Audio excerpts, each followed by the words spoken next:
Hello everyone, welcome back to the channel.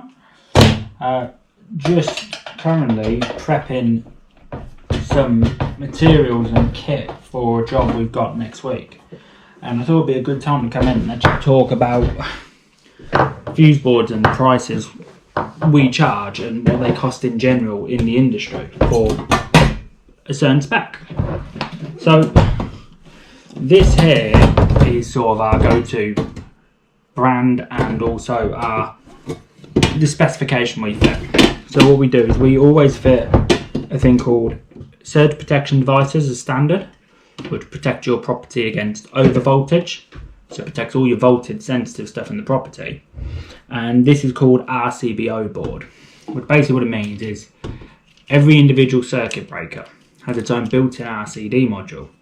So in the event of a problem, the RCBO trips and you only lose that one circuit rather than 50% of your house's traditional boards.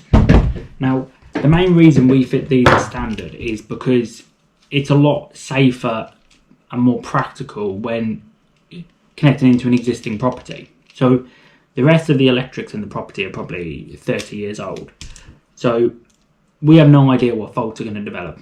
We don't know if there's an issue where the neutral is going to keep tripping out the RCD, on the lighting circuit, borrowed cables, low insulation resistance, fault finding, intermittent faults, stuff like that. So these are probably the top range that you can fit is RCBOs. It's a lot safer, a lot more practical, stuff like that. Now, I might as well just get back straight into it. Our prices are about £750 on average to supply and fit a fuse board. Now that includes building control notification, test of the property, and the providing of an EIC report to prove that all the work's been done correctly. And that's pretty average, I find. When I speak to other electricians, that's pretty average to fit this type of board to this type of specification. Now, there's electricians out there that will be perfectly fine fitting the cheaper range of a dual RCD. I personally don't like fitting them unless the property's been rewired, unless I know everything is new. Simply because about 5 or 10 years from now, I reckon RCBOs are going to be mandatory. The price is plummeting for RCBOs now, so they're only 25% more expensive than a traditional dual RCD board. If there's ever a fault, it's a lot easier with RCBOs to quickly identify the problem, isolate it and then rectify it, rather than dual RCD because it requires a bit of fault finding normally. It also means you're not likely to have an overload issue as often as you would with a typical dual RCD board. So yeah, now there's a few factors that can can change the price. So obviously these come in different sizes. You could have a smaller option, which would be a bit cheaper. If your property's been if your existing fuse board's sort of a modern fuse board, and it's going to make the install and the swap a lot easier with no surprises, that may make it cheaper. Depending on the amount of ways you'll actually need, because obviously these modules are priced individually, could bring the price down. But the price could also increase. So if you had a much bigger board in, so this is a 10-way, if you had something like a 20-way, obviously the price would be a bit more expensive due to materials and the extra bit of labour for the extra circuits. And the other options that could increase the price would be if you specified a different brand. So fuse boxes are probably our go-to brand, just because we really like the quality of it, we really like the price of it. The specification is very good.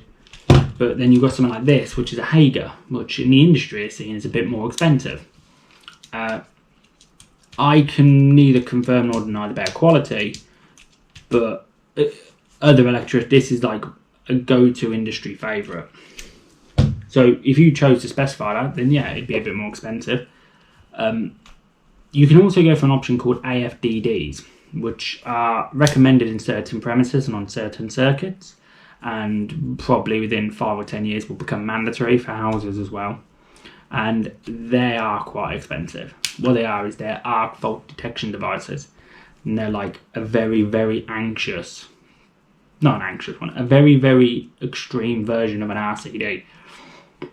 And because they've got a built-in microprocessor, it basically detects a fault before it occurs. However, an RCD waits for the fault to occur and then turns off very, very quickly. Okay, so there's a big difference between them. And they're really good, but to meet regulations and recommendations, they're meant to be fitted on every single socket outlet effectively. Which, if you've got 2 or 3 in your house, that's about an extra £200 or £300 on the price. So it can bring the price up to £1,100 odd. But yeah, that's what it is. I mean, we're pretty average, I'd say, for our prices, especially around our local area, being Northamptonshire. But we also know electricians are cheaper, and we also know electricians are more expensive. So it's personal preference, effectively. But we also know we don't really change our judgment on the brands and the specification we fit. So, yeah, basically, if you wanted us to fit a board, we would be fitting an RCBO board with SPD, unless there was other circumstances at play. But it's personal preference in the end of the day. But yeah, that's what it is. I decided to come on here and give you a bit of advice about that. One thing that could help, and we have found it worked quite well, is looking for electrical contractors that offer different payment options. So, us personally, we offer finance for a third-party company, which allows customers to spread the cost a little bit more. And we find when that is an option, we find customers choose to have the higher spec put in, just because they can spread the cost, and it means their properties are better protected for the time being. For this period onwards, rather than having the more conservative or a cheaper option. So you can shop around and find contractors that also offer that. See what they, can say about it. They may have, so ours allows us to spread the cost up to 5 years, I think. Some will maybe offer pay in 3. Some will have different options. Some may even split their own payments a bit different. So what we traditionally do is we take a deposit up front to confirm the booking and cover the cost of materials, and then we take the final remainder of the payment at the end of the job. So yeah, I hope this video has helped, make you a bit aware of the prices. If you're unsure, you've got any questions, by all means put it down in the comments. We'll try and help you out where you can. And as always, like and subscribe, and look to the side or that side or somewhere, and click on our next live videos, because it really helps the channel grow. But yeah, hope you enjoyed this video. All the best. Catch you later.